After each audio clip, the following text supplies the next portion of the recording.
Isang mapagpalang araw sa inyong lahat. Maraming salamat sa patuloy ninyong pagsubaybay at pagsuporta sa bawat kwentong ibinabahagi ko rito sa mga kwento ni Angelina. Ang inyong suporta at mga komento ay nagbibigay sa akin ng inspirasyon upang magpatuloy sa paglikha ng mga makabuluhang kwento. Sana ay patuloy ninyong samahan si Angelina sa bawat yugto ng kanyang mga kwento.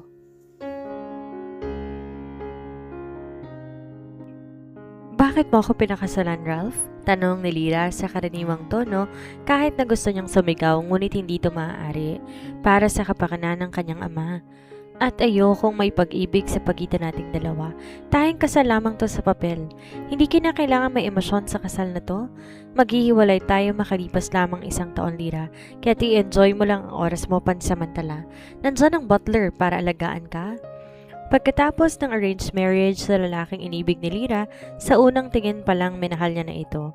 Iniwan siya nito sa mismong gabi ng kanilang kasal. Bagamat ito ay isang arranged marriage, akala niya magkakamabutihan sila. Nang magkita sila sa isang blind date, pinakita nito sa kanya ang mga katangian na gugustuhin ng sinumang babae. Hanggang sa dumating ang araw ng kanilang kasal kung kailan nagbago to ng lubusan at nalaman niya na pumayag lang tong pakisamahan siya at pakasalan upang protektahan ng babaeng iniwan ito noon. Upang wag galawin ng pamilya nito at malaman din niya na meron ng pamilyang babae at hiwalay sa asawa at may isang anak. Sa muling pagpasok ni Ralph kay Bianca sa buhay nila, na-realize ni Lyra na kailangan niyang mamili sa pagitan ng kanyang sarili o kay Ralph. Mas pinili niyang iwan ito. Sa muli niyang pagbabalik bilang isang kilalang modelo sa buong mundo, handa na siyang pirmahan ng divorce papers na huling magtatali sa kanila. Ngunit bakit tila hindi handa si Ralph sa naging desisyon niya? At bakit tila nagsiselos to sa mga nirereto sa kanya ng kanilang pamilya, maging ng lolo nito? Madilim at malamig ang simoy ng hangin sa loob ng malawak at marangyang silid-aklatan ng pamilyang Montesillo. Ang tanging liwanag na nagbibigay buhay sa madilim na paligid ay ang sinag ng buwan na tumatagos sa malaking salaming bintana. Ngunit para kay Lyra ang lamig sa labas walang-wala kumpara sa lamig ng hangin sa loob ng silid kung saan nagaganap ang pinakamahalagang desisyon ng kanyang buhay. Nakaupo siya sa isang eleganteng silyang yari sa velvet habang ang mga kamay niya ay mahigpit na magkakrus sa ibabaw ng kanyang kandungan. Pinipigilan niyang manginig ang kanyang mga daliri. Gusto niyang sumigaw. Gusto niyang ibato ang mga salitang matagal nang nag-uumapaw sa kanyang dibdib. Bakit mo ko pinakasalan, Ralph? Tanong ni Lyra sa karaniwang tono. Isang tonong pinilit niyang panatilihing kalmado kahit ang totoo nag-aapoy na ang kanyang lamunan sa sama ng loob. Sa kabilang dulo ng mahabang mesa, nakaupo ang lalaking nagmamay-ari ng kalahati ng mga negosyo sa bansa, si Ralph Montesillo. Seryoso, walang emosyon, tila yelo kung tumingin. Ang mga mata nitong sing-itim ng gabi ay walang bakas ng kahit anong init o paggiliw. Di agad sumagot si Ralph. Inayos muna ang kwelyo ng kanyang mamahaling suit bago dahan-dahang itinoon ang tingin kay Lyra.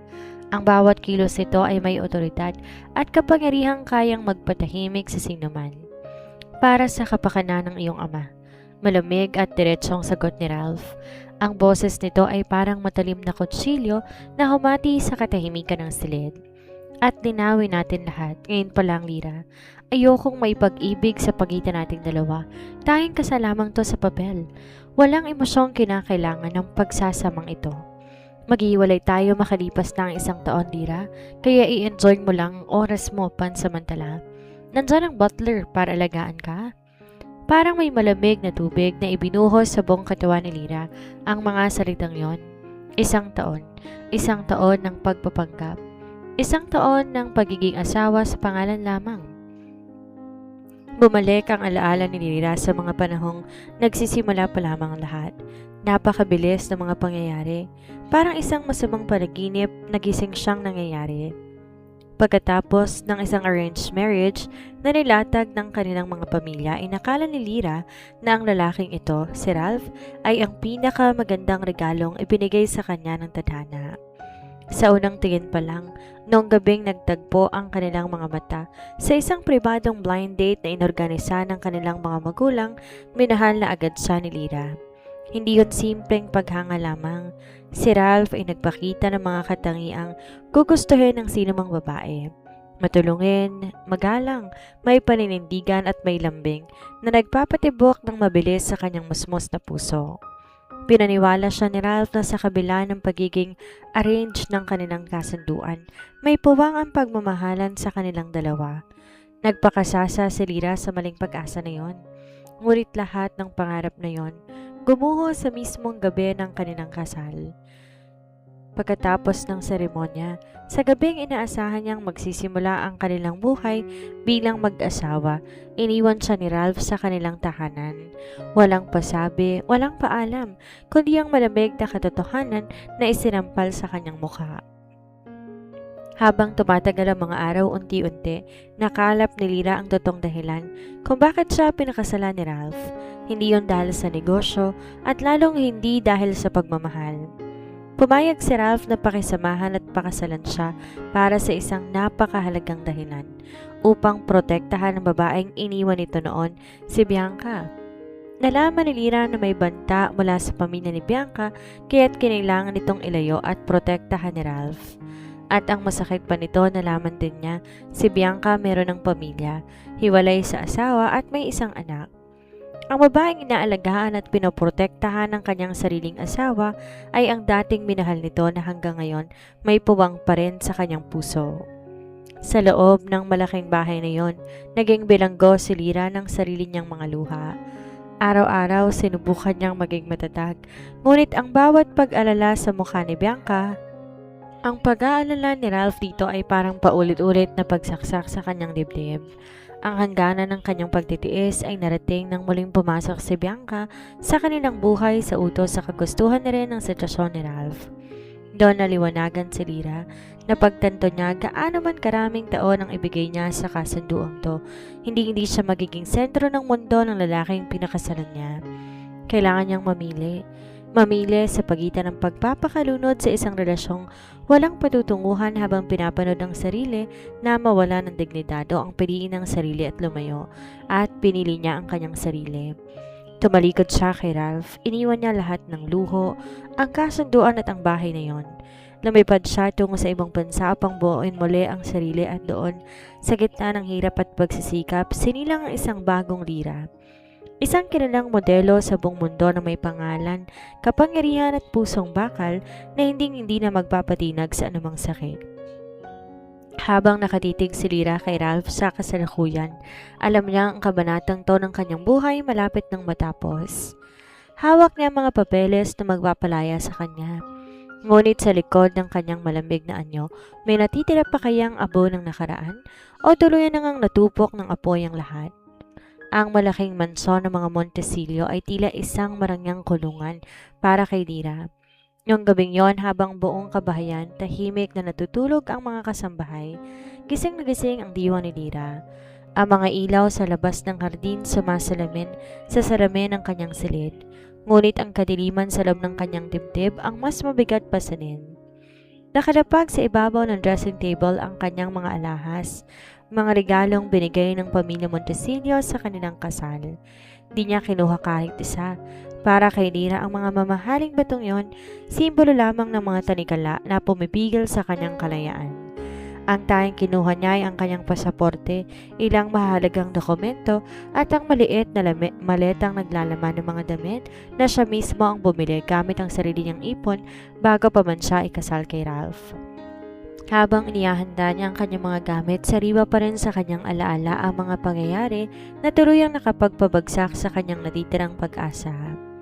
Ilang araw bago ang gabing to, hindi sinasadya, narinig ni Lyra ang pag-uusap ni Ralph at ng sekretary nito sa kabilang linya ng telepono habang nakatayo siya sa may pasilyo malapit sa study room. Siguraduhin mong maayos ang paglilipat ng pondo para sa tirahan ni Bianca at ng bata. Ang malamig at may diing utos ni Ralph.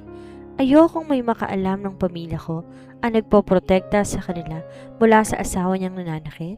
Huwag na huwag mong pababayaan si Bianca. Ang mga salitang yon ang tumapos sa natitirang ilusyon ni Lira. Ang lalaking pinagsisilbihan niya ng pagmamahal at pag-unawa. Ang lalaking pinili niyang pakasalan sa kabila ng pagiging malamig nito ay patuloy inaalagaan ng nakaraan habang siya'y pinababayaan sa isang sulok ng mansyon. Para kay Ralph, si Lira ay isa lamang kontrata, isang obligasyon sa pamilya at sa negosyo. Ngunit si Bianca ang tahanan nito, ang babaeng patuloy nitong pinoprotektahan sa kabila ng katotohanang may sarili nitong pamilya at hiwalay sa iba. Napaluha si Lira noon, di dahil sa galit kay Bianca, kundi dahil sa kawalang hiyaan ng sitwasyon. Bakit siyang sinakripisyo? Bakit kailangan siya ang itali sa isang taong ang puso'y nakatali pa rin sa iba?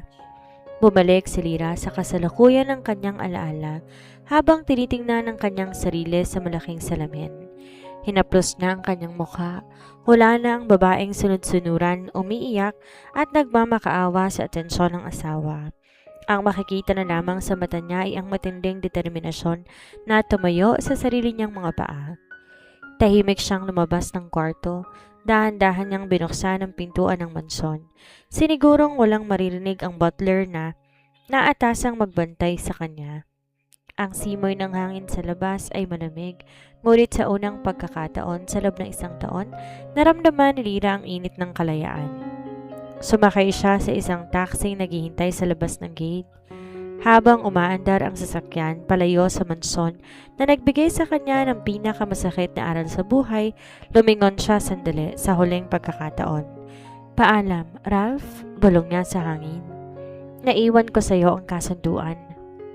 Ngunit sa pagbabalik ko, ibang Lira na ang haharap sa iyo. Ilang oras ang lumipas, sumikat ang araw sa isang malayong bansa kung saan walang nakakakilala kay Lira Montesillo. Dito nagsimula ang kanyang paghihirap, ngunit kasabay nito ang kanyang pagbangon. Sa simula, mahirap, walang kasama, walang pamilya, kundi ang sariling sikap. Pinasok niya mga maliliit na racket sa pagmamodelo hanggang mapansin siya na isang kilalang scout sa industriya ng fashion. Ang kanyang kakaibang ganda na may halong lungkot at tapang ang umakit sa mga international designers. Kinuha siya, binigyang pagkakataon at doon na nagsimula ang kanyang pag-akit sa tuktok. Bawat pictorial, bawat ramp walk at bawat tagumpay, nagsilbing pader na nagpatibay sa kanyang puso. Naging tanyag siya sa buong mundo bilang isang top model. Ngunit sa likod ng mga naggagandahang damit, mamahaling makeup at flash ng mga kamera, hindi niya nilimot ang sugat na iniwan ng nakaraan. Alam niyang balang araw kailangan niyang bumalik, hindi upang magmakaawa, kundi upang tapusin kung anong simula nila ni Ralph at iabot dito ang mga papel na tuluyang magpapalaya sa kanilang dalawa. Ang tahimik at malamig na umaga sa mansyon ng mga Montesillo nabalutan ng kakaibang tensyon. Si Manang Martha, ang pinakamatagal na katiwala at butler sa bahay, ay may dalang tray ng tsaa patungo sa silid-aklatan ni Ralph. Subalit habang papalapit siya, napansin niya nakabukas ng bahagya ang pinto ng master's bedroom. Walang tao sa loob. Nang pumasok si Manang Martha upang ayusin ang silid, napansin niya kakaiba ang ayos ng dressing table. Walang kahit isang mamahaling alahas ang naiwan. Lahat ng diamante, kwintas at hikaw na regalo ng pamilya Montesillo nakahanay ng maayos sa ibabaw ng marmol na lamesa. Ang tanging nawawala ay ang simpleng maleta ni Lira at ang kanyang mga personal na gamit. Mabilis kumabog ang dibdib ng matanda. Agad nitong tinawag ang mga kasambahay at pinuntahan si Ralph na noon ay abala sa kanyang mga dokumento sa opisina. Senyor Ralph, bungad ni Manang Martha na medyo nauutal pa. Si Ma'am Lira po, parang wala na siya sa kanyang silid. Lahat ng mga alahas na binigay ninyo iniwan niya at hindi na po makita ang kanyang mga gamit. Natigilan si Ralph. Ang hawak niyang fountain pen bahagyang huminto sa ibabaw ng papel. Agad siyang tumayo, ang kanyang mukha seryoso, may halong pagtataka. Di siya nag-aksaya ng panahon.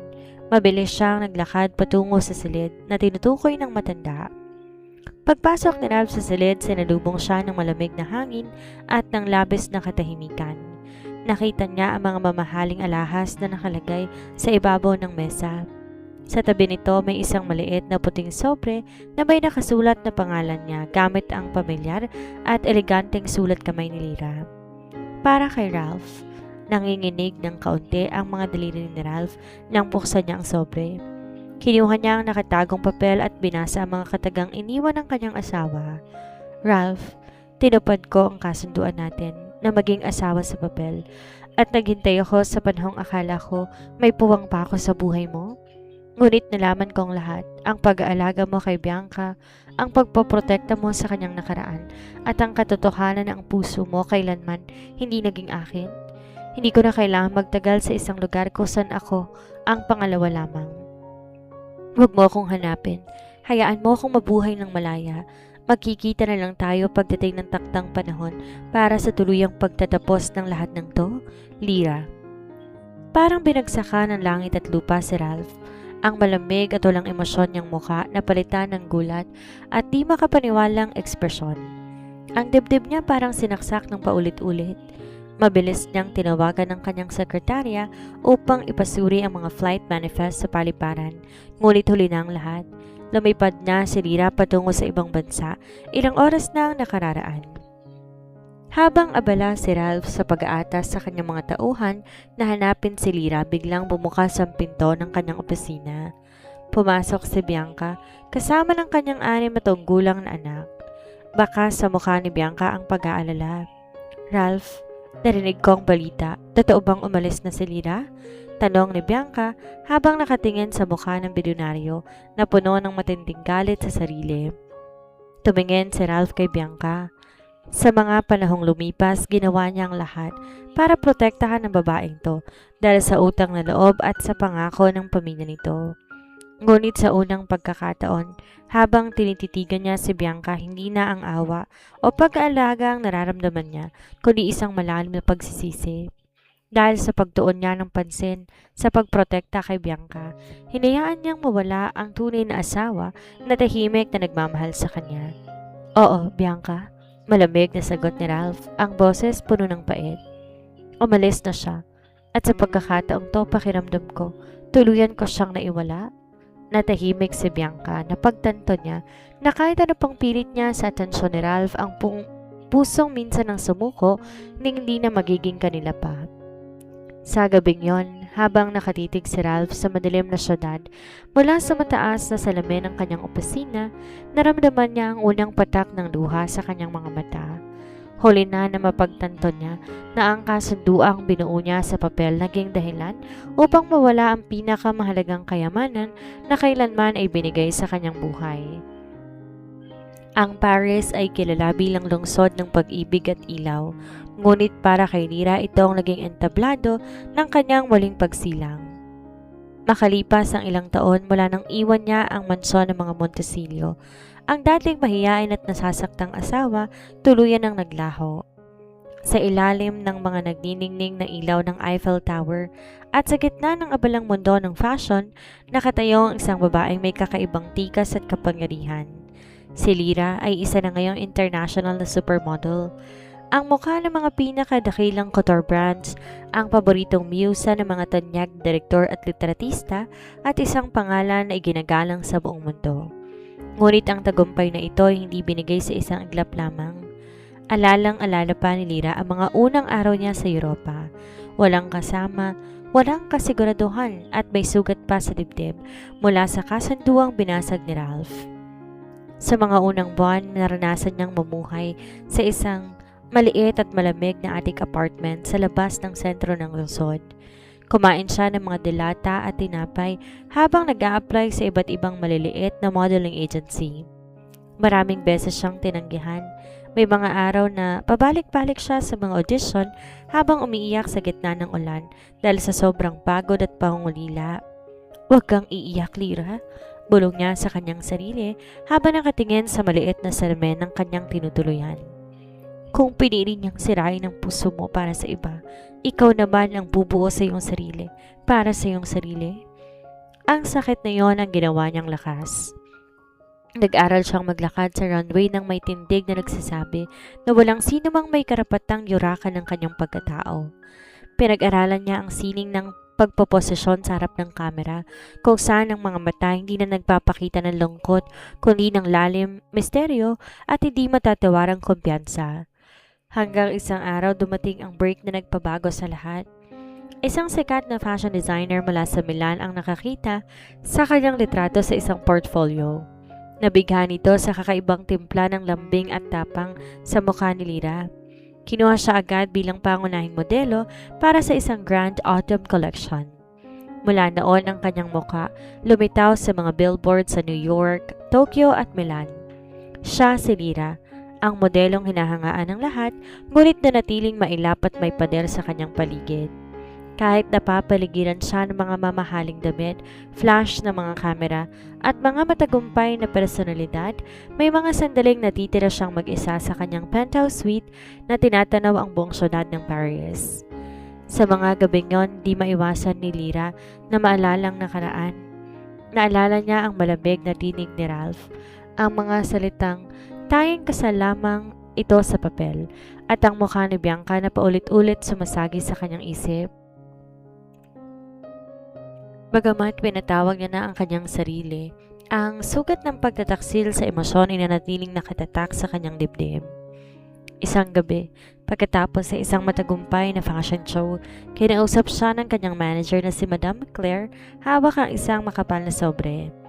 Lira, may imbitasyon para sa iyo mula sa Asia, wika ni Madame Claire habang nakangiti. Isang eksklusibong charity gala sa Pilipinas. Ang pangunahing sponsor at nagmamay-ari ng kumpanyang nag-aanyaya ay ang Montesillo Group. Malaking oportunidad to para sa global brand natin. Napatigil si Lira. Ang pangalang Montesillo ay parang kidlat na tumama sa kanyang tenga. Ang buong katawan niya ay nanigas. Matagal niyang tinalikuran ng bansang yon. Matagal niyang kinalimutan ng mundong nagbigay sa kanya ng pinakamatinding sakit.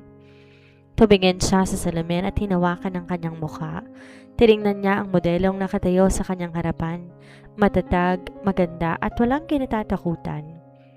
Ngumiti si Lira na may bahagyang pag-uuyam sa kanyang mga labi. Tanggapin mo ang imbitasyon, Claire. Malamig at may diin niyang utos. Oras na para bumalik tayo. Handa na ako ipakita sa kanila kung sinong iniwan nila noon.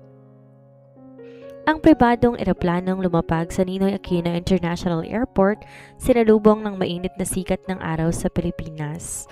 Ngunit para kay Lira ang init na iyo'y walang-wala kumpara sa apoy ng determinasyon na naglalagang lang sa kanyang dibdib. Nang bumukas ang pinto ng eroplano, dahan-dahang lumabas si Lira, suot ang kanyang dark, oversized designer sunglasses at isang klasikong trench coat. Ang kanyang mahabang buhok sumasabay sa ihip ng hangin at ang bawat hakbang niya pababa ng hagdan may dalang kapangyarihan at elegance na agad nakatawag ng pansin sa mga taong naroon. Di na siyang mahiyain at umiiyak na babaeng lumipad patungong ibang bansa ilang taon nang nakakaraan. Siya ngayon ay si Lira, ang international na supermodel na pinagkakaguluhan ng buong mundo. At ngayon opisyal na nagbalik sa lupang nagbigay sa kanya ng pinakamatinding sugat. Naghihintay sa labas ng VIP arrival area ang kanyang lokal na koponan at ang mga kinatawan mula sa charity gala. Sabalit hindi lamang silang nag-aabang. Ilang sikat na local na showbiz reporter at fashion magazines ang nakapansin sa kanyang pagdating. Kaya't agad siyang kinubkob ng mga flash ng kamera at sunod-sunod na tanong. Miss Lira, totoo bang kayo ng bagong mukha ng global luxury brand na to? Ano pong nararamdaman nyo muling pagbabalik sa Pilipinas matapos sa inyong matagumpay na karera sa Europa? Isang banayad at misteryosong ngiti ang sumilay sa mga labi ni Lira. Tinaas ng bagya ang kanyang kamay upang humiling ng kaunting katahimikan bago nagsalita gamit ang boses na mahinahon ngunit puno ng otoridad. Masaya akong makabalik. Sagot niya sa gitna ng mga nag-uumapaw na mikropono. At marami akong rason para maging interesado sa pagbisitang to. Maraming bagay ang kailangan tapusin. Maraming mukha ang kailangan balikan. Sa kabilang dulo ng syudad, sa loob ng malaki at marangyang opisina ng Montesillo Group, abala si Ralph sa pag-aaral ng mga bagong kontrata. Subalit ang kanyang isip malayo. Mula nang umalis si Lira, hindi na kailanman naging tahimik ang kanyang gabi. Ang kanyang buhay naging sunod-sunod trabaho upang takasan ng multo ng kanyang mga pagkakamali. Si Bianca at ang anak nito nanatili sa isang ligtas na tirahan sa tulong niya, ngunit napatunayan na ni Ralph ng obligasyon ay hindi kailanman naging katumbas ng tunay na pagmamahal. Huli na mapagtanto niyang ang babaeng iniwan niya sa gabing yon ang tanging laman ng kanyang puso. Biglang bumukas ang pinto ng opisina. Pumasok ang kanyang pinagkakatiwalaang sekretarya na may dalang isang tablet. Ang mukha ay bakas ang gulat. "Sir Ralph, kailangan ninyong makita to," bungad ng sekretarya habang inihaharap ang screen kay Ralph. Dumating na po sa bansa si Lyra, ang international supermodel, at siya ang pangunahing espesyal na panauhin sa charity gala na co-sponsored natin sa susunod na linggo. Natigilan si Ralph sa kanyang kinaupuan. Ang pangalang Lyra ay parang latigo na humagupit sa kanyang kamalayan. Ilang taon niyang hinanap ang asawa sa tulong ng mga pribadong investigador, ngunit ang tanging nakarating sa kanya ay ang pag-akyat nito sa tuktok ng pandaigdigang fashion industry. At ngayon, bumalik to, hindi para magmakaawa, kundi sa sarili nitong mga termino. "Lyra," bulong ni Ralph sa sarili habang ang mga matay nakatitig sa litrato ng dalaga sa tablet screen. Mas maganda, mas batapang at may mga matang nagtataglay ng malamig na rehas na hindi na basta-basta mabubuwag. Samantala, habang nagpapahinga si Lyra sa kanyang presidential suite sa isang 5 bituing hotel na tumatanaw sa Manila Bay, tinignan niya ang koponan ng Charity Gala Organization. Nakalagay sa listahan ng mga pangunahing dadalo at co-organizer ang pangalan ng Montesilio Group. Inalis niya ang kanyang salamin, sinandal ang likod sa silya, ang kanyang mga matay nagpapakita ng matinding emosyon, halo-halong puot, kirot at tagumpay. "Ralph," sambit niya sa hangin. Ang kanyang boses ay malamig na parang yelo. "Pinaglaruan mo ang kasunduan noon. Binigay ko sa iyo ang 1 taon ng katahimikan. Ngayong nagbalik ako, sisiguraduhin ko, mararamdaman mo kung paano mawasak ang isang pusong inakala mong madali mong makokontrol." Kinuha niya ang kanyang telepono, tinawagan ang kanyang manager. "Claire, kumpirmahin mo ang pagdalo ko sa gala. At siguraduhin mong nakareserba ang upuan ko, saktong kaharap ng CEO ng Montesilio." Nagsisimula na ang laro at sa pagkakataong to, si Lyra na ang may hawak ng malibera ng tadhana. Ang Grand Ballroom ng Manila Hotel ay nagniningning sa karangyaan. Ang bawat sulok pinalamutian ng libo-libong puting rosas at mga kristal na chandelier na naglalabas ng ginintoong liwanag sa buong bulwagan. Ang kaganapang ito hindi lamang basta isang charity gala para sa mga naurilang bata. Ito ang pinakahihintay na social event ng taon kung saan nagtatagpo ang mga pinakamayamang negosyante, politiko at elite sa bansa. Ngunit ngayong gabi, lahat ng atensyon, lahat ng bulungan at ang bawat flash ng kamera ay nakapukot sa isang tao lamang. Nang bumukas sa malaking pintuan sa bulwagan, natahimik ang buong paligid. Ang musika tila umatras upang bigyan daan ang pagpasok ng babaeng matagal nang pinag-uusapan sa lipunan. Si Lyra, naglakad papasok, suot ang isang nakakabanghang custom-made gown na gawa ng isang kilalang European designer. Ang kulay nito ay deep midnight blue na may mga kumikinang na beads na animo mga bituin sa kalangitan. At may mataas na slit sa gilid na nagpapakita ng kanyang perpektong tikas sa bawat hakbang. Ang kanyang buhok nakatirintas ng elegante, paitaas at ang kanyang mukha pinalitaw na simpleng make-up na lalong nagpalitaw sa kanyang natural na ganda at malamig na otoridad. "Sino siya?" tanong ng isang kilalang milyonaryo sa kanyang kasama. "Hindi mo kilala? Siya si Lyra, ang supermodel na hihirangan ngayong gabi bilang muse ng International Foundation." Ang bulong ng isa pa na may halo ring paghanga at pagkamangha. Sa kabilang dulo ng bulwagan, nakatayo si Ralph Montesilio. Suot ang kanyang itim na tuxedo na lalong nagpalitaw sa kanyang tindig. Bilang isang makapangyarihang CEO, ang kanyang kamay mahigpit na nakahawak sa tangkay ng baso ng alak. Subalit ang atensyon niya ay hindi sa mga kasosyo sa negosyo o sa mga taong bumabati sa kanya. Ang mga mata niya parang pako nakatutok kay Lyra. mula sa kanyang kinatatayuan. Pinapanood niya bawat galaw ng kanyang asawa. Ang babaeng iniwan niya noon sa isang madilim na kasunduan at ang babaeng ngayon ay tila isang reyna na lumalakad sa ibabaw ng mga ulap. Ramdam na ramdam ni Ralph ang bigat ng mga tingin ni Lyra nang paminsan-minsang magtama ang kanilang mga mata sa ere. Walang ngiti sa mukha ni Lyra. Ang mga mata nitong dating puno ng lambing at pag-asa, ngayon kasing lamig ng yelo at puno ng hindi maabot na distansya. Mr. Montesillo, maganda ang gabi, di ba? Bati ni isang lokal na opisyal na lumapit sa kanya. At mukhang ang panauhing pandangal ngayong gabi ang magbibigay ng pinakamalaking kontribusyon sa ating pundasyon? Di sumagot si Ralph. Ang kanyang lalamunan parang tuyong-tuyo. Ang tayong naririnig niya ay ang malakas na kabog ng kanyang sariling dibdib. Sa unang pagkakataon matapos sa ilang taon, malapit na ulit sila sa isa't isa. Ngunit ang agwat sa pagitan nila ay mas malalim pa kaysa sa karagatan.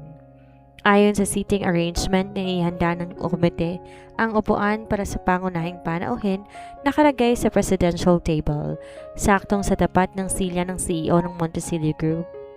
Nang sandaling maupo si Lyra, dahan-dahan niyang inayos ang kanyang napkin at binaling ang kanyang tingin kay Ralph na nasa tapat lamang na. Ilang pulgada lang ang layo nila sa mahabang mesa. Ngunit ang presensya nila parang dalawang magkaibang mundong nagbabanggaan. Inabot ni Lyra ang kanyang baso ng champagne.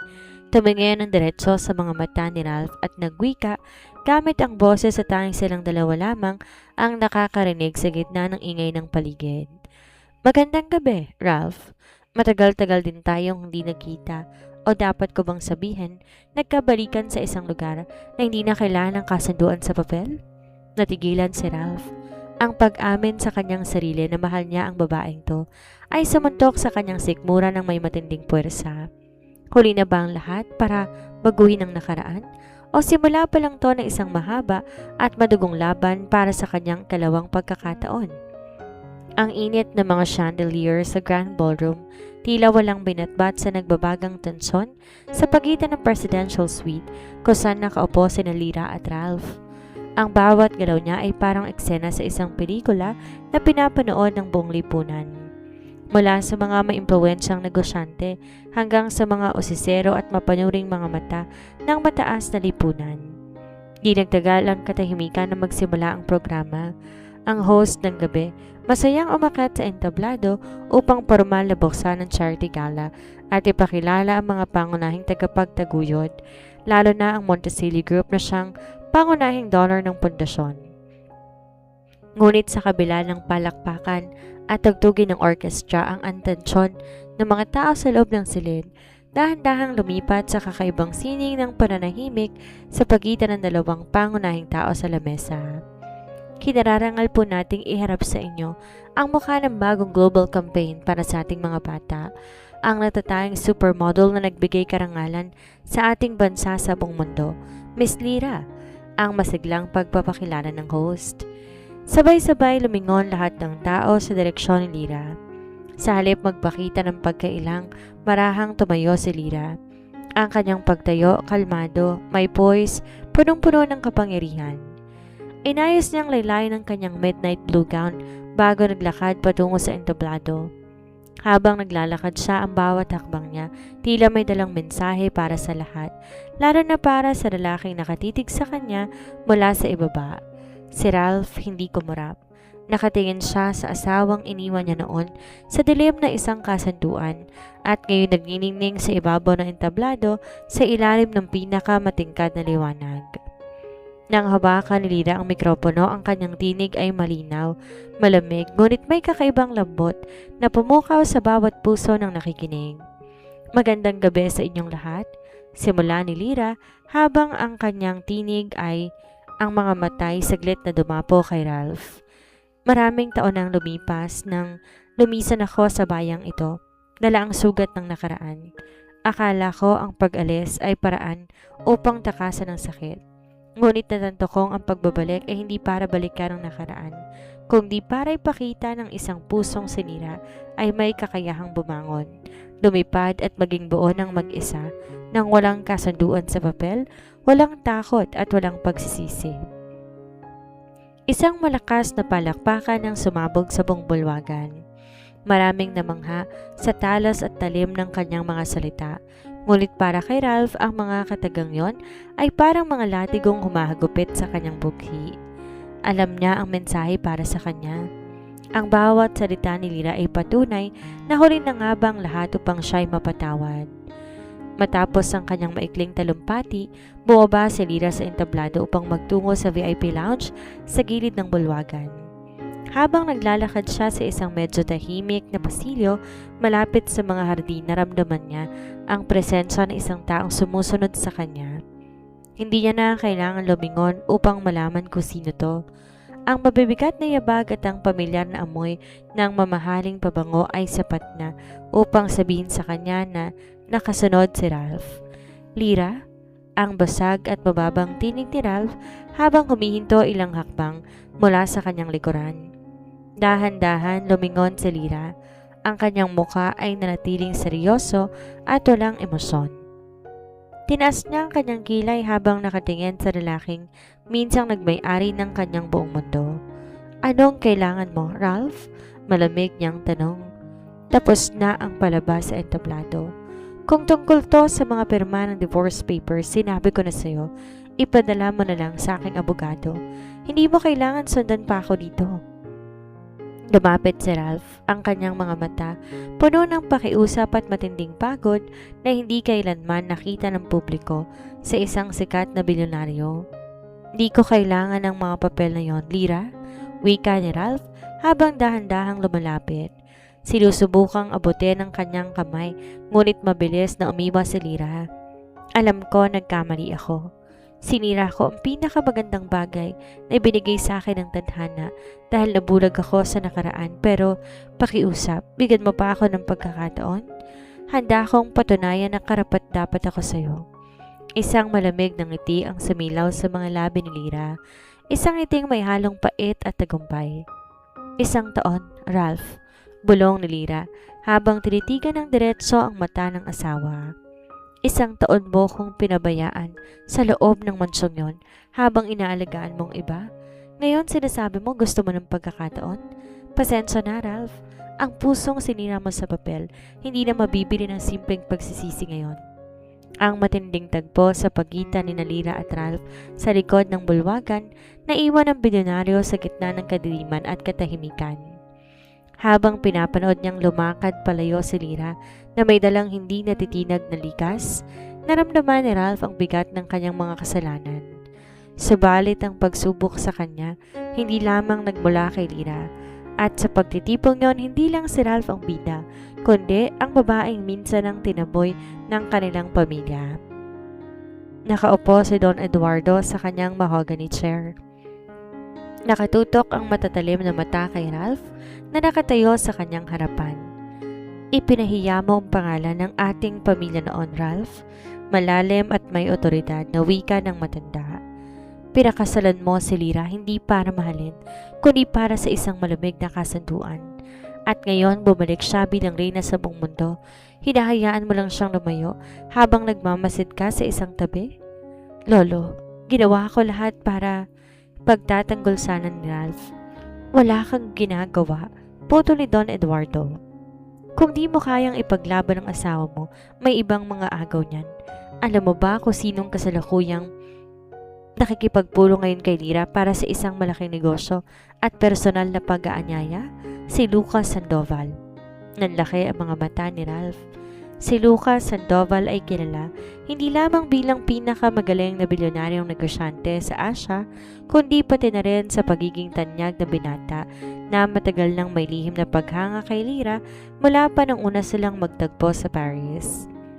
Sa isang eksklusibong rooftop restaurant sa Makati na tumatanaw sa nagniningning na kalangitan ng lungsod, magkasamang nakaupo sina Lyra at Lucas.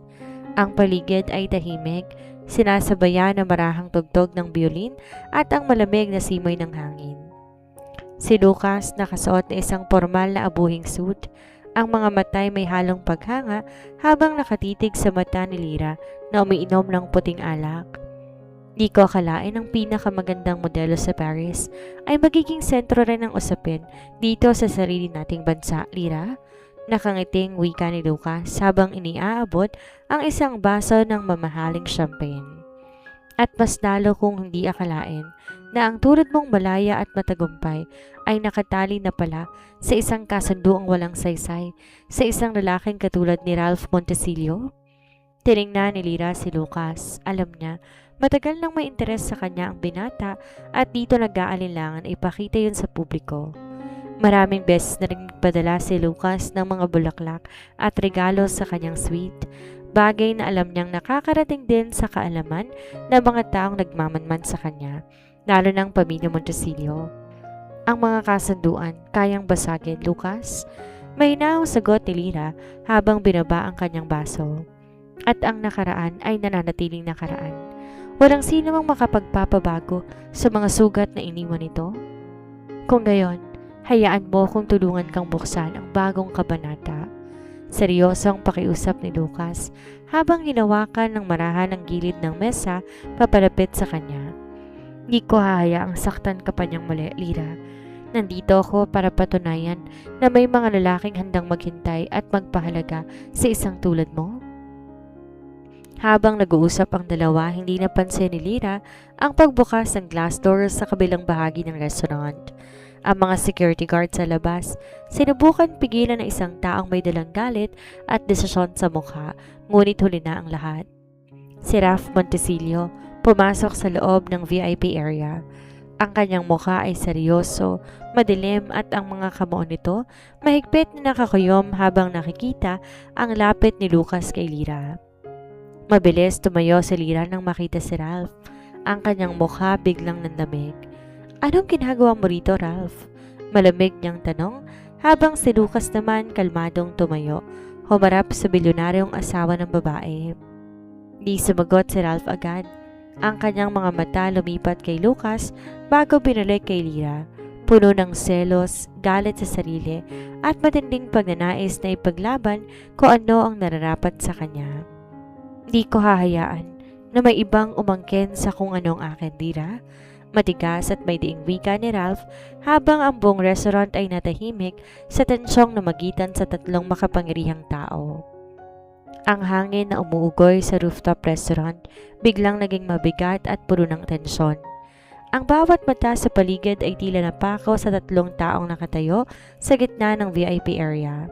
Si Lyra, ang babaeng may hawak ng kapangyarihan ng sarili niyang tadhana. Si Lucas Sandoval, ang may impluwensyang bilyonaryo na handang umangkin sa pagkakataon, at si Ralph Montesilio, ang asawang kulimang nagising, handang makipagpatayan para lang mabawi ang nawalang pag-ibig. Hindi natinag si Lucas. Sa halip na umatras, bahagya pa tong ngumiti bago humakbang paharap upang salubungin ang nag-aapoy na titig ni Ralph. Muntik na akong magkamali, Mr. Montesilio. Malamig, ngunit may halong pang-uyam na wika ni Lucas habang nakatingin kay Ralph. Akala ko kasi, tuluyan mo nang pinabayaan at kinalimutan ang iyong asawa. Pero narito ka at ginagambalang isang pribadong hapunan. Hindi ba't ikaw mismong nagtulak sa kanya palayo noon? Ang mga salitang yon ay parang mitsa na nagpasiklab sa natitirang pasensya ni Ralph. Mabilis lumapit si Ralph. Ang kanyang mukha ay singdilim ng gabing lumalamon sa kalangitan ng Makati. Wala kang karapatang mangialam sa aming pamilya Sandoval, mariing bulalas ni Ralph, ang boses nanginginig sa galit at selos. Ano mang namagitan sa amin noon ay sa aming dalawa lamang nag-uugat, kaya kung iniisip mong may puwang ka rito, nagkakamali ka. Bago pa man makapagsalita si Lucas, mabilis na humakbang si Lyra sa pagitan ng dalawang lalaki. Ang kanyang mukha ay seryoso, malamig, walang bakas ng takot. Ang mga mata niya ay tuwirang tumitig kay Ralph. Ang mga matang dating lumuluha para sa kanya, ngayon tila dalawang matatalas na patalim. Tama na, Ralph.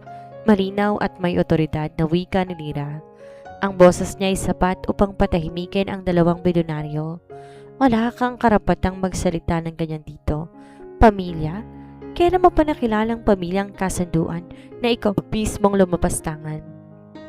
Noon pa man malinaw sa atin ang patakaran, tanging kasal lang sa papel, walang emosyon, at 1 taon ng paghihintay bago magkahiwalay. Ikaw ang pumili ng landas na yon, Ralph. Huwag mong sisihin si Lucas kung may ibang handang magpahalaga sa kung ano ang itinatwa mo. Parang sinaksak ng kutsilyo ang dibdib ni Ralph sa mga tinura ni Lyra. Ang bawat salita ay totoo at yon ang pinakamasakit sa lahat. Wala siyang maibigay na depensa. Ang kanyang pride na matagal niyang pinangalagaan, tuluyan ang nadurog sa harap ng babaeng minsang minaliit niya. Si Lucas naman nagpakawala ng isang marahang buntong hininga. Hinawakan niya ng bahagya ang braso ni Lyra, hindi upang angkinin ito, kundi upang ipakita ang suporta. Huwag mo nang sayangin ang oras mo sa taong bulag sa sarili niyang desisyon, Lyra. Malumanay na wika ni Lucas. Nandito lang ako kung kailangan mo ko. Aalis muna ako para mabigyan kayo ng espasyo. Nang lisanin ni Lucas ang mesa, tahimik na lumabas ng restaurant. Ang naiwan na lamang ay ang mabigat na katahimikan sa pagitan ni Lyra at Ralph. Tumingin si Ralph kay Lyra, ang kanyang mga mata ay basang-basa na ng duha na matagal niyang pinipigilan. Lumuhod muli ang bilyonaryo sa harap ng dalaga, isang imahe ng pagpapakumbaba na kailanman ay hindi naganap sa buong kasaysayan ng pamilya Montesillo. Alam ko huli na ang lahat, Lyra. Basag ang boses na wika ni Ralph habang nakatingin sa sahig bago binaling ang paningin sa mukha ng asawa. Alam kong hindi sapat ang mga luha ko ngayon para bayaran ng 1 taon ng pagdarusang binigay ko sa'yo. Pero hindi ako titigil. Kahit sabihin mong may iba na, kahit pahabulin kita sa bawat sulok ng mundo, hindi ko pipirmahan ang divorce papers na yon. Dahil ang buhay ko, simula nang umalis kay wala ng kabuluhan. Tiningnan ni Lyra ang lalaking nakaluhod sa kanyang harapan. May kirot sa kanyang dibdib, sapagkat sa kaibuturan ng kanyang puso, nandun pa rin ang abo ng pagmamahal na minsan niyang inalay dito. Ngunit ang sugat ng kahapon, di basta-basta mapapawi ng ilang luha lamang. Ang pag-ibig ay hindi parusa, Ralph. Mahinang sambit ni Lyra habang tumatalikod upang tanawin ang mga ilaw ng syudad. At ang ikalawang pagkakataon hindi binibigay sa pamamagitan ng pagpilit. Patunayan mo na karapat-dapat ka, hindi dahil gusto mo akong bawiin, kundi dahil natutunan mo ng magmahal ng tapat. At sa gabing yon, iniwan ni Lyra si Ralph mag-isa sa rooftop. Isang patunay na ang laban para sa puso ng isang babaeng natutong maging matatag, magiging pinakamahaba at pinakamahirap na pagsubok sa buhay ng isang bilyonaryo. Ang mga sumunod na araw ay naging metsa ng isang tahimik ngunit matinding digmaan ng damdamin sa pagitan ng nakaraan at kasalukuyan. Sa kabila ng mga naging tagpo sa rooftop restaurant, di nagpapigil si Ralph Montesillo. Ang dating kilala bilang isang malamig, laging seryoso at untouchable na bilyonaryo nagbago ng anyo, hindi sa panlabas kundi sa kanyang mga aksyon. Dingid sa kaalaman ni Lyra, nagsimula si Ralph bakasin ang bawat hakbang ng kanyang mga nakaraang pagkakamali. Una niyang tinapos ng tuluyan ang anumang obligasyon kay Bianca. Binigyan ng sarili nitong legal at pinansyal na kasarinlan upang di na kailanman maging dahilan ng anino o alalahanin sa kanyang buhay may asawa. Napatunayan ni Ralph na ang pagprotekta sa isang tao di nangangahulugan na kailangan ni sakripisyo ang sariling tahanan. Ngunit ang pinakamahirap na bahagi ay ang paghihintay at pagpapatunay kay Lyra na siya ay nagbago na. Sa bawat fashion event, charity auction o kaganapan na dinaluhan ni Lyra, palaging naroroon si Ralph. Hindi upang manggulo o mangagaw na eksena, kundi upang tahimik na sumuporta sa malayo. Kung may pinadalang bulaklak si Lucas Sandoval na paboritong uri ng white orchids ni Lyra, makalipas ang ilang oras may darating ding simpleng liham mula kay Ralph na walang kasamang material na regalo kundi mga salitang puno ng taus-pusong pagsisisi. Ngunit ang tadhana may sariling paraan ng pagdalala sa kanila sa bingit ng desisyon. Dumating ang takdang araw para sa paunang pagdinig hinggil sa mga legal na dokumento na matagal nang nakabinbin. Bagamat di pa pinipirmahan ng divorce papers, ang mga abogado ng dalawang panig nagtipon sa isang pribadong silid komperensya sa gitna ng syudad upang pag-usapan ang mga kondisyon ng tuluyang paghihiwalay. Si Lyra pumasok sa silid suot ng isang matalim at eleganteng cream blazer at slacks. Ang buhok nakabuhol ng maayos at ang mukha nagpapakita ng walang bahid na profesionalismo at kapangyarihan. Sa kabilang dulo ng mahabang mesa, nakaupo si Ralph. Mag-isa ito, walang kasamang ibang tagapayo maliban sa kanyang sarili at sa kanyang abogado na tahimik tumabi nang pumasok ang dalaga. Magandang umaga, Miss Lira. Bati ng abogadong nag-aayos ng mga dokumento. Nandito tayo ngayon upang repasuhin ang huling termino ng kasunduan bago natin tutuluyang dalhin sa korte para sa huling desisyon. Tumango si Lira ng may kalmado at malamig na ekspresyon. Umupo siya sa silya, nilatag ang hawak na folder, tinuon ng mga papel sa kanyang harapan. Subalit bago pa makapagsalita ang hukom o ang mga abogado dahan-dahan, tinaas ni Ralph ang kanyang kamay. Ang kanyang mga mata na may bakas ng pagod at puyat, nakatitig ng diretso kay Lira. Itigil muna natin to. Mahinahon ngunit may dieng wika ni Ralph. Ang kanyang boses ay umalingaw-ngaw sa tahimik na silid. Nagulat ang mga abogadong naroon. Tumingin ang abogado ni Ralph dito na parang sinasabing labag to sa kanilang pinag-usapan. Ngunit bago pa may makapagsalita, tumayo si Ralph at dahan-dahan naglakad papalapit sa kinaupuan ni Lira. Ralph, ano na naman to? Tanong ni Lira. Ang boses ay may bahid ng inis at pagod sa mga paulit-ulit na kilos ng asawa. Kung may sasabihin ka, sabihin mo sa mga abogado. Wala na tayong dapat pag-usapan ng sarilinan? Meron, Lira. Meron pa tayong hindi natatapos. Sagot ni Ralph habang nakatayo, ilang pulgada lamang mula sa kanyang mesa. Hinarap siya ni Lira. Tumaas ang kilay habang mataas na tinitingnan ng lalaki. Binasa ko ang mga termino ng paghiwalay natin. Patuloy ni Ralph, ang boses ay nanginginig ng bahagya, ngunit puno ng katapatan. Sinasabi rito na ibibigay ko sa iyo kalahati ng mga ari-arian, ang mga negosyo at ang kalayaang hinihingi mo. Pero may isang bagay ang di ko matanggap sa dokumentong to. Ang katotohanan na magiging taga-ibang tao na ulit tayo sa paningin ng batas at ng tadhana. Sumandal si Lira sa kanyang silya. Pinigilan ang mabilis na pagkabog ng kanyang dibdib. Malamig ng umiti. Yan ang gusto mo noon, Ralph. Isang kasunduan sa papel. Isang taon ng paghihintay at pagtatapos. Bakit ngayon binibigay ko sa iyong gusto mo, ikaw pa ang umaayaw? Dahil noon, mangmang ako. Mabilis sa sagot ni Ralph, habang ang mga mata nito ay nag-uumapaw sa luha na pinipigilang pumatak. Inakala ko na ang pag-ibig ay isang kahinaan at ang kasunduan ay isang pananggalang. Pero nung umalis ka, naramdaman ko ang tunay na impyerno. Di ako natakot mawala ng yaman, Lira. Natakot akong mawala ka. At handa akong maghintay hanggang mapatawad mo ko kahit abutin pa ng isang taon o ng buong buhay ko. Natahimik ang silid. Ang mga abogado nagkatinginan. Di alam anong dapat sabihin sa gitna ng personal na teleseryeng nagaganap sa kanilang harapan. Si Lira na natiling nakatitig kay Ralph. May bahagi ng kanyang pusong gustong yumakap at lumambot. Ngunit ang pride at ang sugat ng nakaraan na natiling nakaharang.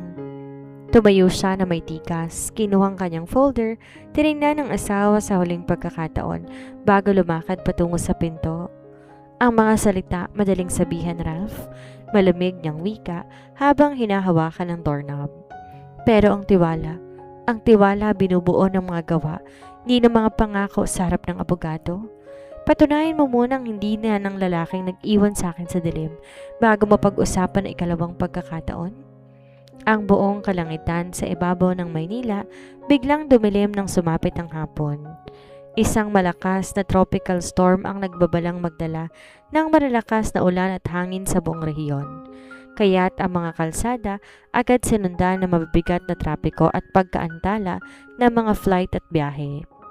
Matapos ang tensyonadong pagpupulong sa silid komperensya, nagpasya si Lira na dumiretso sa kanyang pribadong penthouse studio sa BGC upang ayusin ang mga huling detalye para sa kanyang nalalapit na international magazine cover shoot.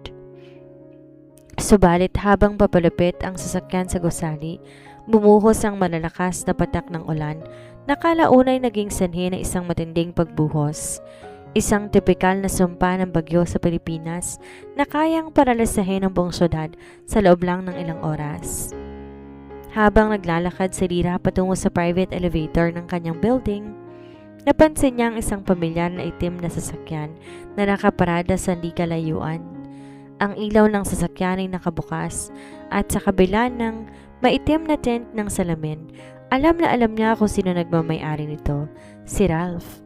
Mula pa nung araw ng pagpupulong, di siya nito tinigilan sa pag-alalay. Kahit palaging malamig at walang pakialam ang pinapakita ni Lira tuwing nagtatagpo ang kanilang mga landas. Pagpasok ni Lira sa loob ng kanyang maluwang at barangyang penthouse, agad niyang inilis ang kanyang sapatos. Sinabit ang kanyang basang payong. Tahimik ang buong paligid. Ang tanging naririnig ay ang malakas na paghampas ng ulan sa mga salaming bintana at ang hagupit ng hangin sa labas. Nilapag niya ang kanyang bag, nagpasya siya na gumawa ng mainit na tsaa sa kusina upang pawiin ang lamig. Ngunit bago pa man uminit ang tubig sa takore, nakarinig siya na sunod-sunod at mahinang pagtuktok sa kanyang pintuan.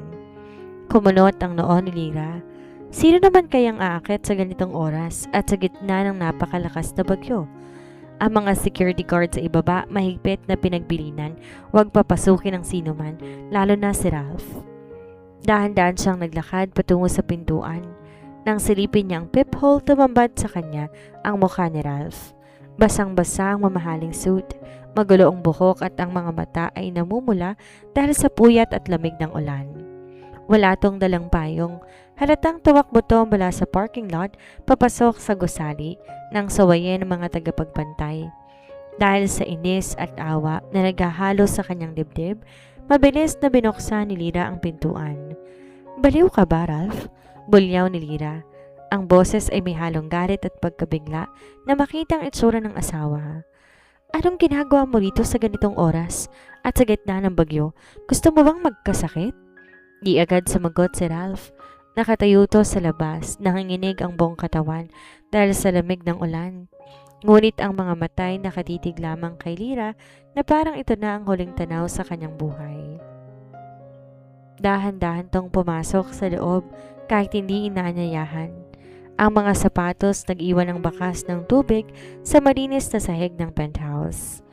"Hindi ko kayang manatili sa bahay habang alam kong mag-isa ka rito sa gitna ng ganitong klaseng panahon, Lira." Basag at nanginginig ang boses na wika ni Ralph habang niyayakap ang sarili dahil sa lamig.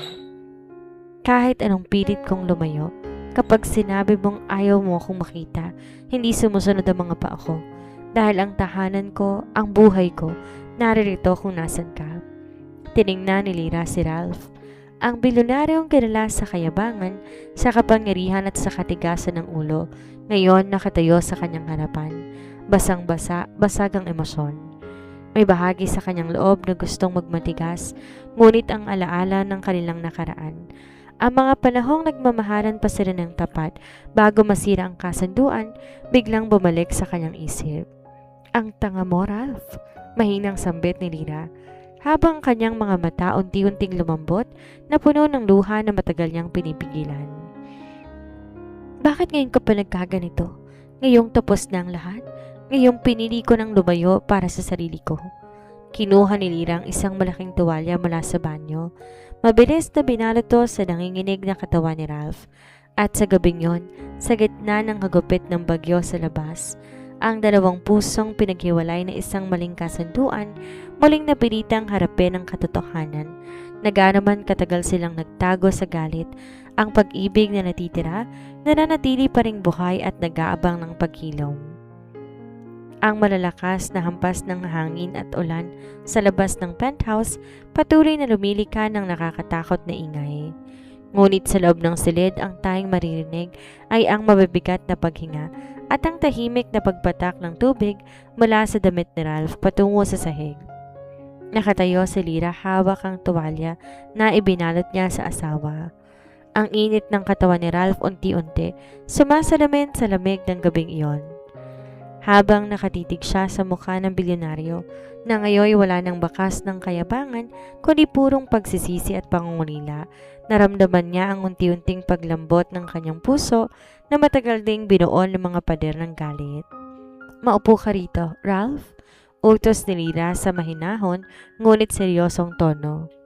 Kinuha niya ang isa pang tuwalya upang tuyuin ang buhok nito habang pinapaupo ito sa sofa. "Hindi ka titigil hanggat hindi ka nakakasakit, ano? Kahit magsakit pa ako, Lyra. Basta magkasama lamang tayo." Ngayong gabi, mahinang tugon ni Ralph habang nakatingin ng diretso sa mata ng asawa. Ang mga mata nitong dating seryoso at malamig ngayon tila nagmamakaawa para sa kaunting awa at pag-unawa. Habang inihahanda ni Lyra ang isang tasa ng mainit na tsaa at ibinigay ito kay Ralph, hindi niya maiwasang maibalik ang kanyang isip sa nakaraan. Naalala niya ang mga araw bago ang kanilang kasal. Ang mga panahong naglalakad sila sa tabing dagat, ang mga matatamis na pangako at ang blind date na nag-uugnay sa kanilang mga landas. Akala niya noon si Ralph na ang katapusan ng kanyang kaligayahan. Ngunit ito ang nagdala sa kanya sa pinakamatinding kadiliman. "Bakit mo ginawa yun sa'yo noon, Ralph?" Biglang basag ni Lyra sa katahimikan habang nakatayo sa tapat ng malaking salamin na nagpapakita ng madilim na syudad sa labas. "Nung gabing iniwan mo ko, nang malaman ko na si Bianca ang dahilan kung bakit mo ko pinakasalan para lang protektahan siya. Alam mo ba kung gaano kasakit sa isang babae na malamang ang asawa niya may ibang iniingatan sa puso habang siya'y nakakulong sa isang kontrata sa papel?" Napatigil si Ralph sa pag-inom ng tsaa. Dahan-dahan niyang ibinaba ang tasa sa ibabaw ng lamesa at tumayo. Lumapit siya ng dahan-dahan kay Lyra, hindi upang pilitin to kundi upang magtapat ng buong katapatan. "Dahil naging duwag ako, Lyra," boses ni Ralph, basag at puno ng luha na hindi niya rin napigilang pumatak. "Akala ko ang pagtulong kay Bianca, utang na loob na kailangan kong bayaran hanggang isakripisyo ko ang sarili kong kaligayahan. Nabulag ako na nakaraan kaya't hindi ko nakitang regalong nasa harapan ko na pala, ikaw. Nang lumipad ka palayo at saka ko nang naintindihan ang kahulugan ng salitang pag-ibig. Huli na mapagtanto kong ikaw pala ang tahanan ko." Tiningnan ni Lyra ang mga luha sa mata ni Ralph. Sa loob ng maraming taon, yun ang pinapangarap niyang makita, ang pag-amin ng lalaking ito na nasasaktan din to at nagsisisi. Ngunit ngayong naroon na, naramdaman niya na ang galit sa kanyang dibdib ay unti-unting napapalitan ng awa at ng natitirang pagmamahal na kailanman ay hindi tuluyang namatay. Di madaling kalimutan ng isang taon ng pag-iisa. Unti-unting napapalitan ng awa. "Ralph," sambit ni Lyra habang ang mga luhay nagsimula na ring pumatak sa kanyang mga mata. "Ang mga sugat na iniwan mo malalim. Ang pagbabalik ko rito hindi para magpakain sa nakaraan, kundi para tapusin to. Kung gayon, hayaan mo kong buuin kang muli, Lyra," mahinang bulong ni Ralph, habang dahan-dahang lumuluhod sa kanyang harapan. Hinawakan ng mga kamay nitong nanginginig, hindi bilang isang kasunduan sa papel, kundi bilang isang asawa na handang maghintay habang buhay. "Mapatunayan lang na karapat-dapat ako sa'yo." Sa gitna ng malakas na bagyo sa labas, ang mga pader na tiniyo ni Lyra sa loob ng ilang taon ay unti-unting gumuho. Inabot niya ang mukha ni Ralph, pinunasan ng mga luha nito at sa unang pagkakataon, pagkatapos na mahabang panahon, ang mga labi nila ay nagtagpo sa isang halik na puno ng pagsisisi, pagpapatawad at pangako ng isang bagong simula. Ang galit at tagupit ng bagyo sa labas unti-unting humupa nang sumapit ang madaling araw. Ang madilim na kalangitan pinalitan ng banayad na kulay rosas at kahel sa silangan, hudyat ng pagsikat na isang bagong araw. Sa loob ng penthouse, ang katahimikan ay puno ng kakaibang kapayapaan. Magkatabi silang nakaupo sa malaking sofa malapit sa salaming bintana. Ang mga balikat ni Ralph nakasandal ng banayad habang si Lyra ay nakatitig sa unti-unting paglitaw ng araw sa ibabaw ng tahimik ng lungsod. Wala nang mabigat na tensyon na nagpahirap sa kanila sa mga nakarang araw Ang natira na lamang ay ang mahinahong paghinga at ang init ng pagkakahawak ng kanilang mga kamay. Di ko akalain ng isang bagyo ang magdadala sa akin sa pinakamapayapang sandali ng buhay ko, Lira. Mahinang sambit ni Ralph habang marahang inahaplos ang daliri ng asawa. Bumaling si Lira kay Ralph. Ang mga mata bakas pa rin ng pagod, ngunit meron ng bagong liwanag ng pag-asa. Hindi ang bagyo ang nagdadala sa iyo rito, Ralph, malumanay na tago ni Lira. Kung di ang katotohanan na napagod ka ng magtago sa likod ng iyong pride at mga maling desisyon. Alam ni Lira na isang gabi ng pagpapatawad ay hindi sapat upang barahin ang ilang taon ng kirot at pag-iisa. Ngunit ramdam niya sa unang pagkakataon, totoo ang pagsisisi ni Ralph. Ang bilyonaryong minsay nagdala sa kanya sa impyerno ng kalungkutan, ngayon handa nang magpakumbaba para lang muling maitayo ang pundasyon ng kanilang pagsasama. Ano ang mangyayari ngayon sa mga divorce papers, Ralph? Tanong ni Lira. Ang boses ay seryoso ngunit kalmado. Alam mong nakabinbin ang mga dokumento sa mga abogado, ang desisyon nasa sa akin pa rin. Tiningnan ni Ralph si Lira ng may buong katapatan. Walang pag-aanilangan sa kanyang mga mata. Ipagkakatiwala ko sa iyo ang desisyon na yon, Lira, sagot ni Ralph. Kung pipilitin mo pa rin ituloy ang paghihiwalay, tatanggapin ko. Handa akong magdusa sa desisyon na ginawa ko noon. Pero kung bibigyan mo ko ng pagkakataon, hindi ko nasasayangin ang bawat araw para patunayang ikaw lang ang mamahalin ko habang buhay. Natahimik si Lira. Tinitigan ng lalaking nagbago ng lubusan para sa kanya. Sa sandaling yon, alam niya sa kanyang puso, hindi niya na kailangan ng mga papel na yon upang palayain ang sarili. Dahil nahanap niya ng kalayaan sa pamamagitan ng pagpapatawad. Itabi mo ang mga papeles na yon, Ralph. Mahinang wika ni Lira habang binibigyan to ng isang marahang ngiti. Walang bisang kasunduan sa papel kung ang pag-ibig na nagugnay sa atin ay nakaukit na sa ating mga puso. Makalipas ang ilang araw, ang balita tungkol sa pagbawi ng mga dokumento ng diborsyo sa pagitan ng sikat na supermodel na si Lira at ng bilyonaryong si Ralph Montesillo ay kumalat sa buong industriya. Ngunit sa halip mga intriga, ang nangingibabaw ay ang paghanga ng isang pag-ibig na dumaan sa apoy at muling bumangon. Sa isang pribadong hardin sa tabi ng dagat sa Batangas, kung saan una nagtagpo ang kanilang mga landas, sa isang simpleng blind date noon muling tumayo ang dalawa. Walang mga kamera, walang mga bisita sa mataas na lipunan, tanging alon ng dagat, simoy ng hangin at pangako ng isang bagong simula. Inabot ni Ralph ang simpleng singsing, di mamahaling diamante ng kanilang kasal noon, kundi isang simpleng gintong singsing na sinadya niyang ipagawa. Lira, sa harap ng dagat na to, nais kong simulan lahat sa tamang paraan. Nakangiting wika ni Ralph habang lumuluhod. Di na bilang isang kasunduan sa papel, kundi bilang asawa mo na habang buhay maghihintay, magmamahal at maglilingkod sa iyo. Inabot ni Lira ang kanyang kamay, pero nasa na maliit na luha ng kaligayahan sa mga mata ng asawa at buong pusong sinabi, "Tinatanggap ko na ang pag-ibig mo, Ralph. Dahil ang tunay na pag-ibig handang maghintay, maghirap at magpatawad para lang sa ikalawang pagkakataon." Ang simoy ng hangin sa baybayin ng Batangas ay malamig, sariwa. Isang perpektong contrast sa mabigat na atmosfera na minsang babalot sa buhay ni Lira at Ralph. Matapos ang kanilang muling pagpapanibago ng panata sa ilalim ng araw at tabi ng dagat, nagpasya silang lumapit sa isang mas tahimik at pribadong tahanan. Isang modernong beachfront villa, malayo sa maingay at mapanghusgang mata ng lungsod. Para kay Lira, ang paglipat na ito ay hindi lang simpleng pagbabago ng tirahan. Ito'y simbolo ng paglilinis ng mga sugat ng nakaraan. Wala nang malaki at malamig na monson ng mga Montesillo na nagdala sa kanya ng kalungkutan noon. Ang bagong bahay na to puno ng liwanag, puting pader, malalaking salamin na nagpapakita ng asul na karagatan at mga bulaklak na personal pinili ni Ralph upang salubungin bawat umaga ng kanyang asawa. Subalit ang pagbuong muli ng isang tahanan ay hindi nangyayaring magdamag. Nang umagang yon, habang abala si Lira sa pag-ayos ng kanyang mga sketchpad sa living room. Dahil bukod sa pagmumodelo, pinagkakabalahan din niya ang pagdidisenyo ng damit.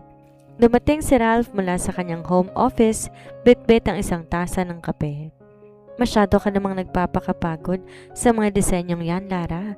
Malumanay na wika ni Ralph habang nilalagay ang kape sa ibabaw ng mesa at umupo sa tabi nito. May mga tauhan naman na pwedeng tumulong sa'yo. Bumaling si Lira kay Ralph. Tinaas ang kanyang kilay habang may bahagyang ngiti sa kanyang mga labi. Huwag mo kong itulad sa dati, Ralph. Sagot niya sa biro ngunit may diin na tono. Noon, umasa ko na ang buhay ko iikot sa kung anong ibibigay mo o kung anong nararapat sa isang kasunduan sa papel. Ngayon, natutunan kong mahalin ang sarili ko at ang mga bagay na pinaghihirapan ko. Napatigil si Ralph. Napangiti ito ng bahagya, hindi dahil napahiya, kundi dahil sa labis na paghanga. Ramdam na ramdam niya na ang babaeng nasa kanyang harapan ngayon di na kailanman magiging mahina o sunod-sunuran. Si Lira ay isang reyna na lumayang mag-isa at ang pagmamahal na binigay nito ngayon ay isang pribilehiyo na kailangan niyang paghirapan araw-araw. Tama ka, pag-amin ni Ralph. Habang dahan-dahang hinawakan ng kamay ni Lira. At hindi ko na kailanman hahayaan na malimutan mong narito ako para suportahan ka, hindi para ikulong ka. Habang namumuhay sila ng tahimik sa kanilang bagong tahanan, di rin naiwasan ni Lirang maisip ang mga taong naiwan sa nakaraan. Minsan niya itong naitanong kay Ralph habang sabay na naglalakad sa tabing dagat habang lumulubog ang araw. Si Bianca, mahinang simula ni Lira. Kamusta na siya? Huminga na malalim si Ralph bago sumagot. Tinitigan ang mga mata ni Lira upang pakita na walang dapat kabahalang kanyang asawa. Ligtas siya at ang kanyang anak sa Australia, Lira. Tugon ni Ralph ng may katatagan. Binigyan ko sila ng sapat na pondo at legal na proteksyon para makapagsimula ng bagong negosyo at tahimik na buhay malayo dito. Tapos na ang obligasyon ko sa nakaraan, Lira. Ang tanging obligasyon ko ngayon, ang tanging mundo ko ngayon ay ikaw. Naramdaman ni Lira ang kakaibang gaan sa kanyang dibdib. Ang huling hibla ng duda o kirot na natitira sa kanyang puso, tuluyang napawi ng hangin sa dagat. Niyakap niya na mahigpit si Ralph. Sinandal ng ulo sa matipunong dibdib nito. Alam nila marami pang kabanatang naghihintay sa kanilang kwento. Mga pagsubok sa negosyo, mga araw ng pagod at ang hamon ng buhay may asawa. Ngunit sa gabing yon, habang pinapanood nila ang pagsasama ng kulay ng langit at dagat, sigurado sila sa isang bagay. Ang pag-ibig na dumaan sa apoy ay ang pinakamatatag na uri ng pag-ibig na kailanman ay hindi na masisira pa. Ang tahimik at payapang buhay sa beachfront villa sa Batangas, unti-unting pinasok ng mga hamon ng totoong mundo. Bagamat nagkaunawa na si Lira at Ralph at tuluyan ng binuo ang kanilang pagsasama nang walang anino ng nakaraang kasunduan, di naging madali ang pag-a-adjust sa pang-araw-araw nilang buhay bilang mag-asawa na may kanya-kanyang malalaking karera.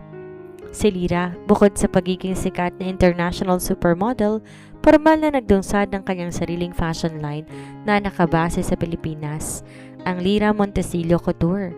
Isang malaking proyekto itong nangangailangan ng kanyang buong oras, atensyon at malikhaing pag-iisip. Madalas siyang mapuyat sa pagdidisenyo, pakikipagpulong sa mga lokal at international na tela at pagpapatakbo ng kanyang atelier. Si Ralph naman bilang CEO ng Montesillo Group, abala sa pagpapalawak ng kanilang mga negosyo sa Asia. Subalit sa pagkakataong to, may malaking pagbabago sa kanyang prioridad. Kung noon, trabahong nauna sa lahat, ngayon sinisiguro niyang maaga siyang uuwi sa kanilang villa upang makasabay si Lira sa hapunan. Isang gabi, habang abala si Lira sa kanyang opisina sa atelier sa Makati para sa nalalapit na Fashion Week, biglang bumukas ang pinto. Pumasok si Ralph suot ang kanyang suit. Haratang nagmamadali galing sa isang board meeting. Lira, kailangan na natin umuwi. Seryosong wika ni Ralph habang tiningnan ang oras sa kanyang relo. 10:00 na ng gabi, 3 oras pang biyahe pabalik sa Batangas. Sabi mo kanina sa telepono uuwi ka ng 8:00. Tiningnan ni Lyra ang kanyang mga ginuguhit na disenyo. Pagod na pagod siya. Ang presyon na nalalapit na show nagpapainit ng kanyang ulo. Ralph, sandali lang, sagot ni Lyra nang di man lang lumingon.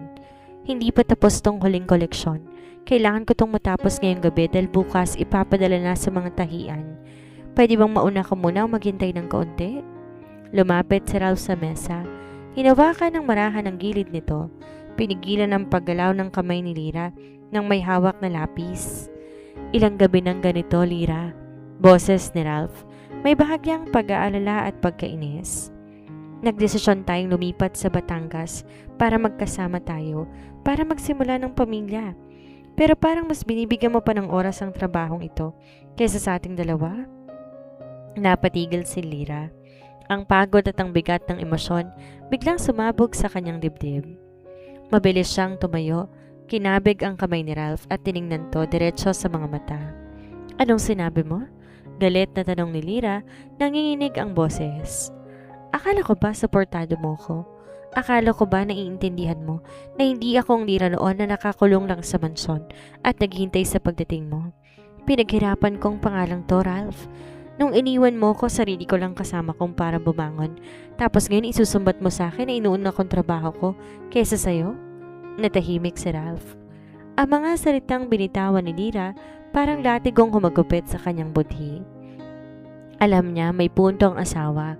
Ang takot na baka mawalan ulit siya na mahal sa buhay ang nagtulak sa kanya para maging labis na possessive. Ngunit nakalimutan niya ang pinakamahalagang aral. Ang pag-ibig ay hindi pag-angkin, kundi pagsuporta sa pangarap ng isa't isa. Hindi ko sinasadyang sabihin yon, Lyra. Mahinang wika ni Ralph habang sinusubukan abutin ang kamay ng asawa. Ngunit umatras si Lyra, ang mga matay puno ng luha ng pagod at sama ng loob. Umuwi ka na, Ralph. Malamig na sambit ni Lyra. Huwag mo na akong sunduin ngayon. Gusto kong mapag-isa. Tahimik na lumabas si Ralph ng atelier. Mabigat ang mga hakbang, basag ang puso. Alam niya na sugatan niya ulit ang babaeng pinangakuan niyang iingatan. At sa gabing yon, sa gitna ng malamig na silid at mga nagkalat na disenyo, na-realize ni Lyra na ang pagpapatawad ay madali. Ngunit ang pagtutugma ng dalawang mundong sugatan, nangangailangan pa ng mas malalim na pag-unawa. Ang gabi sa loob ng pribadong atelier ni Lyra sa Makati, naging sintahimik ng isang sementeryo matapos umalis si Ralph. Ang tayong naririnig lamang ay ang marahang pag-ikot ng aircon at ang malalim na paghinga ni Lyra habang nakaupo siya sa kanyang swivel chair. Nakatitig sa mga blankong papel sa kanyang harapan, ngunit ang isip lumilipad sa mukha ni Ralph nang iwan niya itong nakatayo sa pintuan kanina. May kirot sa kanyang dibdib. Alam niya naging masakit ang kanyang mga salita. Sa kabila ng lahat ng pagsusumikap niya na patunayan sa mundo na kaya niyang tumayo sa sarili niyang mga paa, alam din niya sa kaibuturan ng kanyang puso, ang galit na pinakita niya ay hindi para kay Ralph ngayon, kundi para sa anino ng Ralph noon. Ang lalaking nag-iwan sa kanya ng gabing akala niya ay magsisimula na ang kanilang walang hanggang pagmamahalan. Bakit ba hanggang ngayon, tuwing nagkakaroon tayo ng di pagkakaunawaan, bumabalik ang takot na baka iwan niya ako ulit? Bulong ni Lyra sa sarili habang pinupunasan ang mabilis na luhang pumatak sa kanyang pisngi. 3:00 ng madaling araw, natapos na ni Lyra ang huling detalye ng kanyang disenyo. Nang buksan niya ang pintuan ng atelier upang lumabas at sumakay sana sa taxi pabalik sa kanyang tinutuluyan, natigilan siya sa kanyang kinatatayuan. Sa gilid ng madilim na pasilyo, nakaparada ang isang pamilyar na itim na coat na nakasampay sa upuan ng security guard desk. Sa ibabaw nito nakaupo si Ralph. Halatang puyat, basag ang mata, nanginginig ng kaunti dahil sa lamig ng aircon sa gusali. Hindi to umuwi. Kahit sinabi ni Lyra na gusto niyang mapag-isa, pinili nitong magbantay sa labas ng gusali upang masigurong ligtas ang asawa. Mabilis tumapit si Lyra. Ang kanyang boses may halong gulat at pag-aalala. Ralph, anong ginagawa mo pa rito? Sinabi ko sa'yo, umuwi ka na. Dahan-dahan tumayo si Ralph. Ang kanyang sikat na tikas bilang isang makapangyarihang CEO ay napalitan ng mukha ng isang takot na mawala ang pinakamahalaga sa kanyang buhay. Ngumiti ito ng mapait, sapat para maramdaman ni Lyra ang lalim ng pagmamahal nito. Di kita kayang iwan dito mag-isa, Lyra, mahinang wika ni Ralph habang humahakbang papalapit. Pasensya ka na kanina, naging makasarili ako. Gusto ko lang kasing masigurong may oras tayo para sa isa't isa. Pero nalimutan ko gaano kahalaga sa iyong pangarap na to. Ang pangarap na binuo mo ng mag-isa habang ako'y naging bulag sa mga panahong kailangan mo ko. Di na napigilan ni Lyra ang kanyang luha. Tumakbo siya papalapit kay Ralph. Binagsak ang ulo niya sa dibdib nito. Mahigpit siyang niyakap ni Ralph. Binaba ang muka upang ibulong ang mga salitang nagpalambot sa natitirang galit sa kanyang dibdib. Hindi ko hahayaan na mawala ka ulit sa akin, Lyra, bulong ni Ralph habang hinahaplos ang buhok ng asawa. Kahit anong tagumpay pa ang abutin mo, kahit gaano ka pa katagal mawala sa atelier, hihintayin kita dahil ikaw ang tahanan ko. Sa tahimik na pasilong yon, sa gitna ng madaling araw at mga pagod na katawan, natagpuan nila ang tunay na kahulugan ng pag-ibig. Hindi tungkol sa kawalan ng away, kundi sa kakayahang magpakumbaba, umunawa at magpatawad sa kabila ng mga sugat ng nakaraan. Ang sinag ng araw sa umaga, dahan-dahang tumagos sa malalaking salaming bintana ng beachfront villa sa Batangas. Ang simoy ng hangin mula sa karagatan ay sariwa, payapa na parabang nakikipagdiwang din sa bagong simulang naghihintay sa loob ng tahanan. Makalipas ang ilang buwan mula sa gabing yon sa atelier, kung saan natagpuan ni Ralph ang kanyang sarili na naghihintay sa labas habang natutulog ang galit at pagod, ang buhay ni Lyra at Ralph pumasok sa isang yugto ng tuluyang paghilom at katuparan. Ang mga dating sugat ng nakaraan, ang malamig na kasunduan sa papel, ang mga luha ng pag-iisa, tuluyang napalitan ng ngiti, pag-unawa at matatag na pagmamahalan. Ngayong araw na to, ang malawak na hardin sa labas ng villa, puno ng mga bulaklak at puting upuan. Walang mga mamahayag mula sa mataas na lipunan. Walang mga pilit ng ngiti para sa mga litratista ng negosyo, lalong walang mga kontrata. Ang naroroon ay ilang malalapit na kaibigan at ang kanilang pamilya. Isang simpleng pagtitipon upang ipagdiwang hindi ang kanilang kasal, kundi ang araw kung kailan opisyal na nilang pinili ang isa't isa nang walang halong pilit o takot.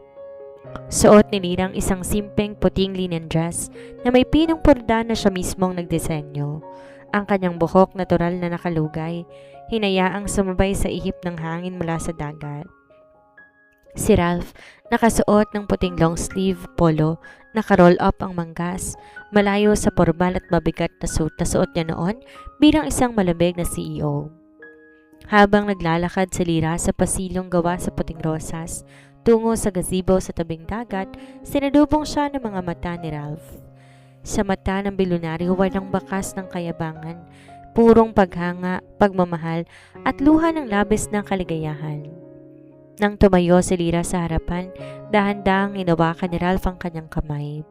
Nanginig ng kaunti ang daliri nito, hindi dahil sa kaba, kundi dahil sa lalim ng pasasalamat na nabigyan siya ng pagkakataon.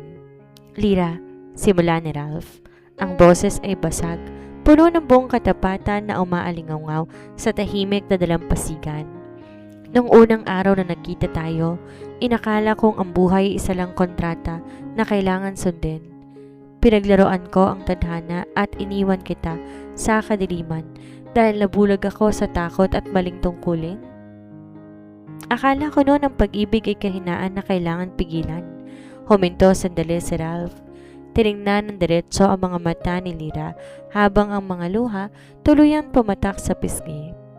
Pero nang lumipad ka paalis, doon ko nalaman kung anong ibig sabihin ng mamatay ng buhay. Ikaw ang tahanan ko, Lyra, at ngayon, sa harap ng dagat at ng mga taong nagmamahal sa atin, nais kong baguhin lahat ng sinabi ko noon. Hindi ito kasunduan sa papel. Ito'y buong puso kong pag-aalay ng aking sarili sa'yo habang buhay. Tahimik na nakinig si Lyra. Bawat salita ni Ralph parang balsamo na tuluyang nagpawi sa huling bakas ng kirot sa kanyang nakaraan. Ngumiti siya. Isang ngiting nagpapakita ng tagumpay ng babaeng natutong bumangon, magmahal muli at patawarin ang taong sumira sa kanya noon. Mahaba ang nilakbay natin para marating to, Ralph. Malumanay na sagot ni Lyra. Ang kanyang kamay mahigpit na humigpit sa pagkakahawak kay Ralph. Sinira mo ang tiwala ko sa isang kasunduan. Pinatunayan mong ang tunay na pag-ibig, handang maghintay, maghirap at magbago para patunayan na karapat-dapat ka sa ikalawang pagkakataon. Binaba ni Ray ng isang simpleng gintong singsing sa daliri ni Lyra. Tanda ng pangakong walang hanggan, malayo sa diamante at material na kayamanan ng kanilang nakaraan, kundi ugat sa katapatan ng dalawang pusong nagkaunawaan. Di na natin kailangan ng kontrata, Ralph. Pagtatapos ni Lyra, habang dahan-dahang lumalapit upang yakapin ang asawa. Dahil ang pangalan natin nakaukit na hindi sa papel, kundi sa ating mga puso. Nang maglapat ang kanilang mga labi sa gitna ng palakpakan ng mga taong nagmamahal sa kanila, ang araw sa langit dahan-dahang sumikat ng mas maliwanag kaysa dati. Ang kwento ni Lyra at Ralph ay nagiiwan ng isang malalim na marka na gaano man katindi ang bagsak ng tadhana, gaano man kadilim ang gabi ng pag-iisa, gaano man kalayong agwat ng dalawang pusong nagkalayo, ang tunay na pag-ibig handang maghintay, magtiis at magpakumbaba, mapatunayan lang na karapat-dapat siya sa ikalawang pagkakataon. At doon sa tabing dagat, kung saan nagsimula ang kanilang bagong buhay, nagsimula ang kabanatang walang katapusan. 5 taon na nakalipas, mula nung unang araw na muling pinagdiwang ni Lyra at Ralph ang kanilang pagmamahalan sa dalampasigan ng Batangas. Ang beachfront villa na minsang naging saksi ng kanilang paghilom, puno ngayon ng tawanan at bakas ng buhay na masigla.